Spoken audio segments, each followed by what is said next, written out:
Welcome to bird media. నేను మీ పవన్ కృష్ణమూర్తి. ఒక వార్తా కథనం, ఒక ఐపీఎస్ అధికారి, ఒక ప్రభుత్వ నిర్ణయం. ఇప్పుడు ఈ మొత్తం వ్యవహారం న్యాయస్థానం వైపుగా సాగుతోంది.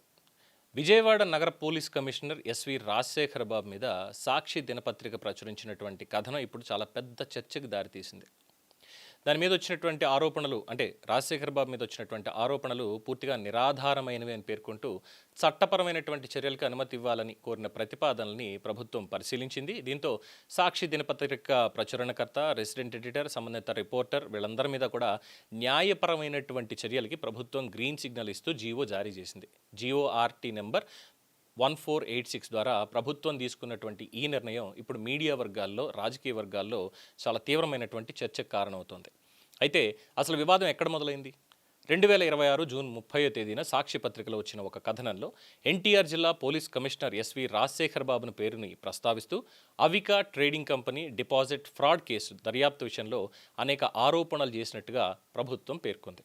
ఇక్కడ నిందితులకి అనుకూలంగా వ్యవహరించారని, దర్యాప్తులో జోక్యం చేసుకున్నారు అని, అండ్ అక్రమంగా ప్రయోజనాలు రాజశేఖర్ బాబు పొందారు అని, అధికార దుర్వినియోగానికి కూడా ఆయన పాల్పడ్డారు అని చెప్పి ఈ కథనంలో ఆరోపణలు ఉన్నాయంటూ ప్రభుత్వం నిర్ధారించింది. అయితే మరి ఈ ఆరోపణలకి ఎలాంటి ఆధారాలు లేవని, ఒక సీనియర్ ఐపీఎస్ అధికారి ప్రతిష్టని దెబ్బతీసేలాగే ఈ కథనం ఉంది కాబట్టి దాని మీద ఎందుకు చర్యలు తీసుకోకూడదని ప్రభుత్వం అభిప్రాయపడింది.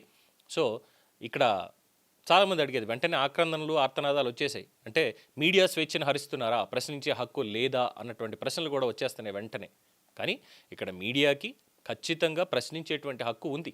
ఒకవేళ అధికారుల మీద అవినీతి ఆరోపణలు వస్తే వాటిని వెలుగులోకి తీసుకురావడం మీడియా యొక్క ప్రాథమిక బాధ్యత కూడా.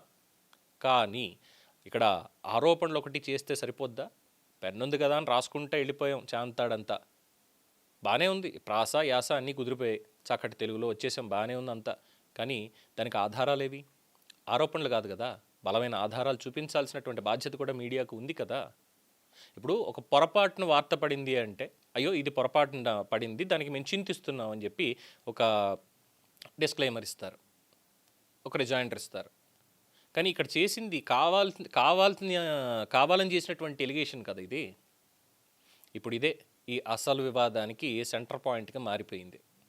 సో ప్రభుత్వం తీసుకున్నటువంటి నిర్ణయం ప్రకారం భారతీయ నాగరిక సురక్షా సంహిత, అదేనండి మన బిఎన్ఎస్ఎస్ 2023లో సెక్షన్ 222(2) అంటే ఈ నిబంధనలతో పాటుగా అఖిల భారత సర్వీసుల ప్రవర్తన నియమావళి 1968లోని రూల్ నెంబర్ 17 ప్రకారం పబ్లిక్ ప్రాసిక్యూటర్ ద్వారా ఫిర్యాదు దాఖలు చేసేందుకు అనుమతి ఇచ్చింది. అంటే ఇవి కేవలం ఆరోపణలు ఖండించే స్థాయిలో ఉండకుండా చట్టపరమైనటువంటి విచారణ దిశగా వెళ్ళే అవకాశాలు చాలా బలంగా ఉన్నాయి. అయితే ఇక్కడ ఇంకొక కోణం కూడా చూడాలి మనం. ప్రజాస్వామ్యంలో మీడియా పాత్ర చాలా కీలకం. అధికార వ్యవస్థని ప్రశ్నించడం కూడా మీడియాకు ఉన్నటువంటి హక్కు.